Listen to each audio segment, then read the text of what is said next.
여러분 안녕하십니까? 포항 MBC 뉴스데스크입니다. 오늘 새벽 동해 한일 중간수역에서 선원 6명이 탄 9톤급 통발어선이 뒤집히는 사고가 났습니다. 승선원 4명은 구조됐지만 1명이 심정지 상태로 구조됐고 1명은 실종됐습니다. 해경은 일본 해상보안청과 협력해 수색 작업을 이어가고 있습니다. 장미쁨 기자가 보도합니다. 어두운 바다 한가운데에 어선 한 척이 뒤집힌 채 떠 있습니다.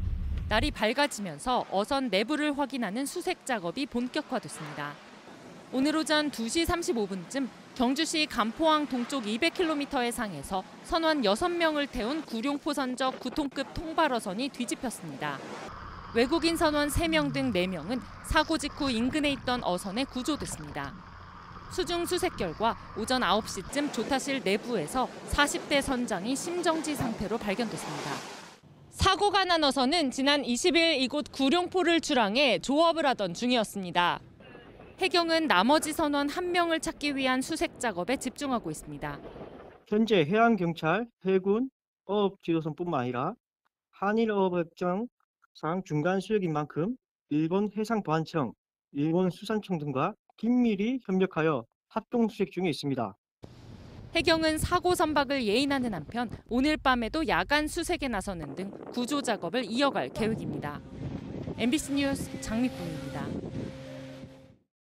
포항시는 내년 본 예산으로 올해보다 1.5% 400억 원 많은 2조 6,400억 원을 편성해 시의회에 제출했습니다. 지방교부세, 지방세 등 시에서 자주적으로 쓸 수 있는 재원이 줄어 업무 추진비와 행사 운영비는 올해보다 10에서 20% 삭감했습니다. 반면에 재해 예방 및 위험 지역 정비 332억 원, 도시 침수 예방 288억 원, 노인 일자리 및 기초 노령연금에 3,137억 원, 영일만 사산단 조성 500억 원 등 안전과 약자 복지, 미래 준비 등 5개 분야는 투자를 집중한다고 밝혔습니다. 최근 포항시 의원들이 공직자의 이해충돌 방지법을 위반하는 사례가 이어지고 있습니다. 지방 의원들은 사적 이해 관계자로 기피 신청을 하지 않아도 현실적으로 이를 강제하거나 처벌하기가 쉽지 않아 법의 사각지대에 있다는 지적이 나오고 있습니다. 장성훈 기자입니다. 포항시의회 조민성, 김성조 두 의원은 소속 상임위원회 직무가 사적 이해관계에 해당하는데도 회피 의무를 이행하지 않은 채 직무를 그대로 수행하다 뒤늦게 문제가 드러났습니다. 해당 시의원은 별 문제 아니라며 남 탓을 합니다. 시의원 이거 진짜 이제 안 하고 싶습니다, 진짜. 이 정도로 까지 제가 압박이 올 줄은 이런 것까지 누가 캐가지고 이렇게 주위에서 제보를 하고. 이런 일이 되풀이되는 건 시의원들이 상임위원회 배정에 앞서 사적 이해관계 여부를 자진 신고하지 않고 의회 차원의 조사도 철저히 하지 않는 관행 때문입니다.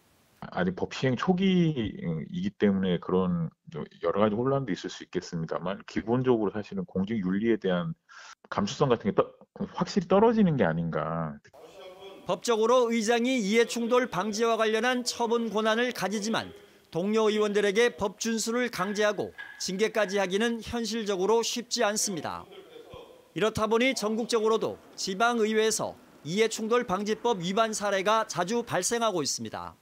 지방의 행정기관 같으면 중앙부처인 국민권익위원회나 혹은 감사원이나 이런 차원에서 점검이 일제히 들어갈 수 있는 여지도 있는데 이 지방의회라도 사실상 제도적 사각지대에 놓여 있는 게 아닌가 하는 좀.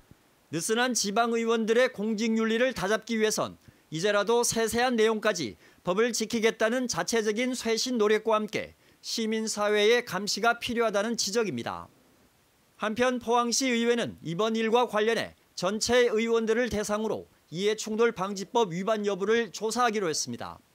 MBC 뉴스 장성훈입니다.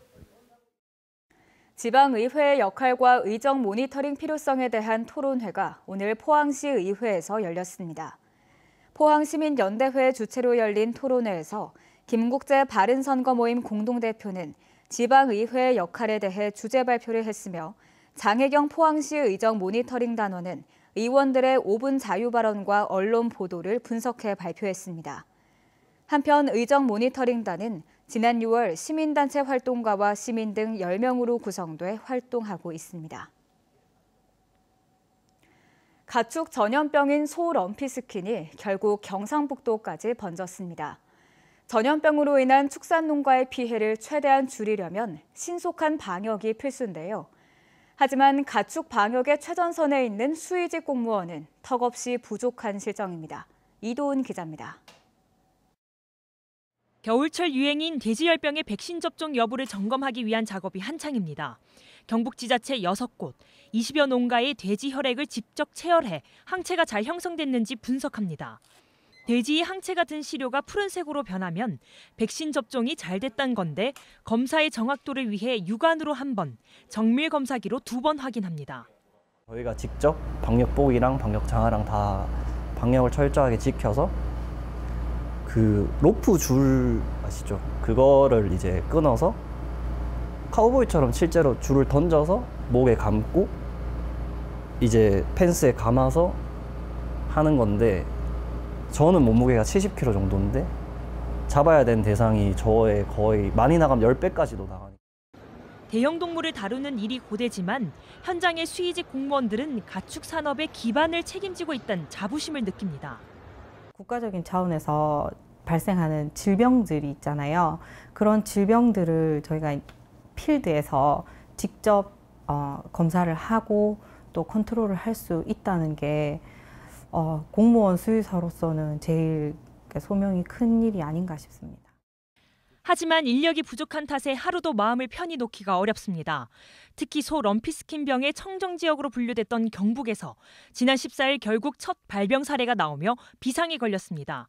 질병 검사는 물론 가축 이동 금지 조치 등 감염병 확산을 막기 위해 해야 할 일이 태산인데 각 시군에선 수의직 공무원 1명이 사실상 모든 일을 도맡아야 합니다. 좀 힘들죠.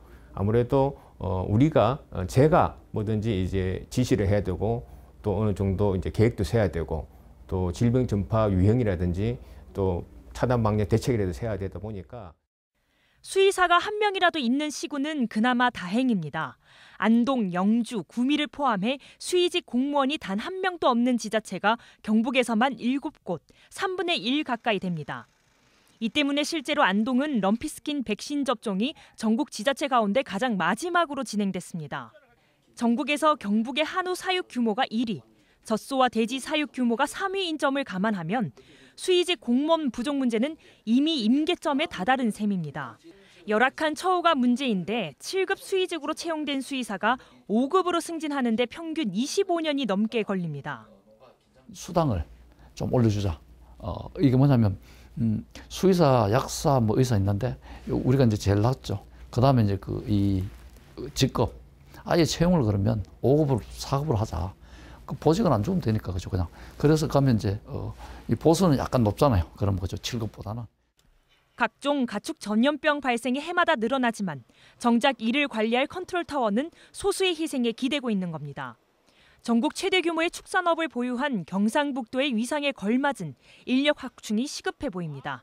MBC 뉴스 이도훈입니다. 포항의 과학기술 혁신을 주도할 국립과학관 조성에 청신호가 켜졌습니다. 과학기술정보통신부가 실시한 국립포항지구해양 분야 전문과학관 건립 타당성 조사 결과 사업 시행의 필요성이 인정됐습니다. 신생대 3기층이 분포하는 포항은 한반도에서 가장 젊은 땅으로 지질자원의 보고이며 세계에서 세 번째로 구축된 4세대 방사광 가속기와 아태 이론물리센터, 막스 플랑크 연구소 등 과학 인프라가 잘 갖춰져 있어 지구과학을 주제로 한 과학관 건립의 최적지로 꼽힙니다. 올 들어 경북 동해안의 오징어 어획량이 급감하고 있는 것으로 나타났습니다. 경북 동해안의 올해 오징어 생산량은 지난 9월 기준 1,823톤으로 지난해보다 97% 줄어 최근 10년 내 최저 수준이며 이 같은 어획 부진은 전 세계적인 현상입니다. 이에 따라 통계청이 발표하는 오징어의 물가 상승률은 지난 5월 이후 매달 10% 이상을 유지해서 정부가 비축 물량을 시장에 추가로 공급하고 있습니다. 동국대 YG 캠퍼스 차기 총장으로 류한하 디자인미술학과 교수가 선임됐습니다. 류 교수는 동국대 미술학과를 졸업하고 1997년부터 디자인 미술학과 교수로 재직하면서 미디어 센터장과 기획처장 등을 역임했습니다. 신임 총장의 임기는 오는 3월 1일부터 2028년 2월까지입니다. 경주시는 오늘 더케이 호텔 경주와 경주계 동경이 브랜드 사용과 홍보를 위한 업무 협약을 체결했습니다. 협약에 따라 더케이 호텔은 펫카페명으로 동경이 브랜드를 사용하고 동경이 홍보 공간을 조성하며 경주시는 행정 지원을 합니다. 한편 더케이 호텔 경주는 호텔 최초로 반려동물 동반 숙박시설과 펫카페, 운동장을 내년 3월 개장할 예정입니다.